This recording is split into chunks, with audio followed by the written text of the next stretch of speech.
Remember the whole Trump collusion, the Russian collusion rubbish?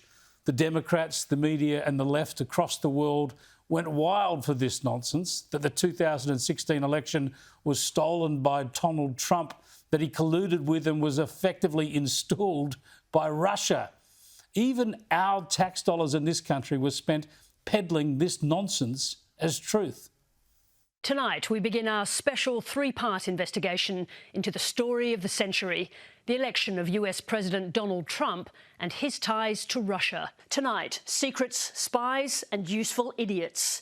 In the second part of our special series on Donald Trump and his Russia connections, we bring you the story of two key players central to the allegations of collusion between the Trump campaign and Russia. I kid you not, they called it the story of the century and ran a three-part series. I mean, these people here at Australia's ABC swallowed this conspiracy theory and fuelled it, holus bolus. They suggested Vladimir Putin controlled the White House. The Kremlin's puppet master now has America dancing to his discordant tune. He couldn't have planned it better. OK, so how's it all going? Well, it was clear to many, even back then, that this was nonsense. The so-called Steele dossier pushing this conspiracy against Trump was started by his enemies and pursued by the Democrats. That's why feverish efforts to impeach Trump over this case while he was president failed. But now, fresh investigations and indictments in the US are exposing Democrat complicity and foul play. The primary subsource of the 2016 Steele dossier, Igor Danchenko, indicted on 5 counts of making false statements to the FBI. Greg Palcott joins us now as Special Counsel John Durham's investigation into the origins of the Russia probe heats up. Greg, good morning. Hello, Carly. Hello, Todd. That's right. More indictments handed down in the investigation of that questionable dossier looking into possible Russian links with former President Donald Trump. Take a listen to this excerpt. For example, during July 2016 meetings in country so-and-so, PR executive gifted to Russian Subsource One an autobiography of Hillary Clinton, which he signed and inscribed with a handwritten message to my good friend, first name of Russian Subsource One, a great Democrat. The former Director of National Intelligence, John Radcliffe, sees the latest developments as vindication of his work.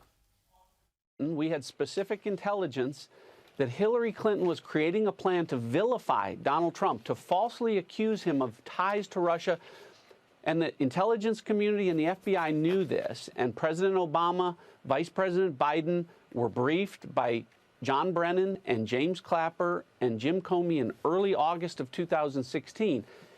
And John Solomon's earlier point was right. It all should have stopped at that point. Everything related to the Steele dossier was known to be untrue, but yet it was the predicate for moving forward with an unjust, unfair, and ultimately now everyone accepts a criminally negligent investigation against the Trump campaign.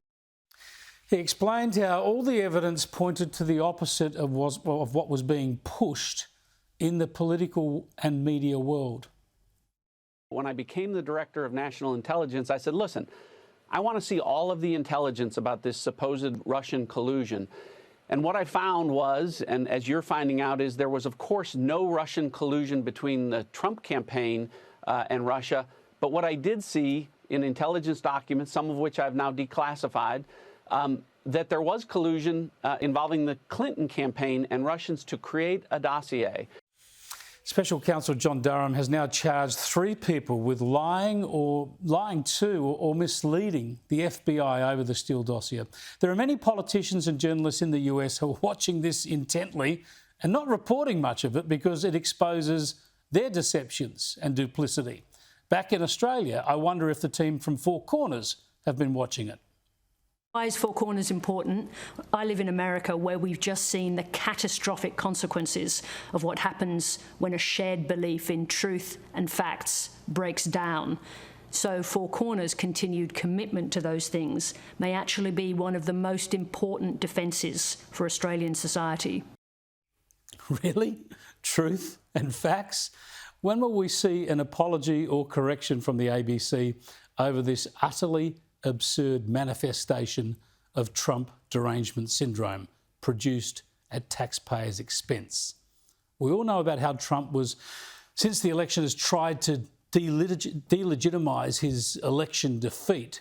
That's been ugly and indefensible. Certainly been criticised strongly on this program. But you have to wonder how much he and his supporters were fired up by this elaborate media political conspiracy designed originally to delegitimise his election victory. By the way, if you'd like to complain to the ABC about this or any other cases of misleading or inaccurate reporting, just go to this link. There it is on the screen at the bottom. It's hidden away on their website, but once you get there, it's very easy to fill out the page and lodge your complaint. The only way to stop this sort of biased, inaccurate reporting is to complain about it. Let me bring in now Liberal Senator Andrew Bragg, Senator for New South Wales. Andrew, you're looking at the complaints processes at the ABC. There's a review going into this at the moment. What needs to change? Well, Chris, at the moment, if you lodge a complaint with the ABC, it's not dealt with by an independent person. It's a bit like Dracula and the blood bank. They basically mark their own homework. And there are a number of groups that are unhappy with the way that their complaints have been treated over the time. So I actually met with the reviewers today. I think they have a very important job ahead of them because we want the ABC to get much better at handling complaints. Well, the thing is that the ABC's been around the place for 89 years. Surely they would have had plenty of time to work this out. Isn't the problem that their attitude is they just want to bat these things away? They don't actually want to deal with issues. This is a classic case when you talk about Four Corners and Trump. It's been so clear for so long that all of that investigation was based on a false premise, but they've done nothing to correct it. Well, there's a litany of examples. I mean, there are veterans communities, there are multicultural groups, the Jewish groups in particular, that have been unhappy for years. And the reality is that the ABC has continued to make the same mistakes again and again. So this is an opportunity now to get some structural changes at the ABC. I am very focused on trying to ensure that we deliver something permanent because at the moment, the model where they've marked their own homework has not worked at all. Now, can anybody approach this review, send a submission into this review? Is this something that the public ought to be getting involved in, or is it really for politicians and interest groups? Look, it's a little bit opaque. My understanding is that they will be taking submissions. I don't think they'll be doing public hearings, but people should get in touch with me if they have any particular concerns about their access to the reviewers, because I think it's a very important opportunity for people to have their voice heard. So I'm keen to make sure we get some structural changes here because what we've learned is that unless things are in the public domain, the ABC will not change. They won't respond to anything else. Yeah, exactly. It's got to be public. And the point here too is this is bigger than defamation law reform, for instance. Sometimes people are not defamed. It's just a matter of things being wrong and needing to be corrected. And even if people are defamed, taking action through the courts for defamation is very, very difficult, risky and expensive. And people should be able to just get facts corrected about any reporting of them very, very quickly. And as you say, openly.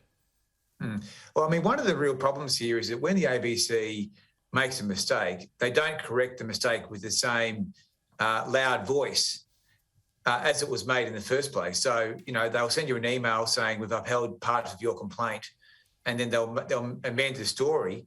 But I actually think they should be, tweeting out that they've had a complaint upheld and here's the mistake, because often it's all too late and the damage has been done. Now, just briefly, you've also been looking at these voices campaigns, these political groups around the country focusing on marginal seats, voices for Wentworth, voices for this, that or the other. And what have you found? You've been studying their social media presence and finding some interesting links? We've found that many of the voices groups are embedded with quite extreme people. So if people are looking closely at voting for a voices group, you might end up be voting for an Extinction Rebellion person.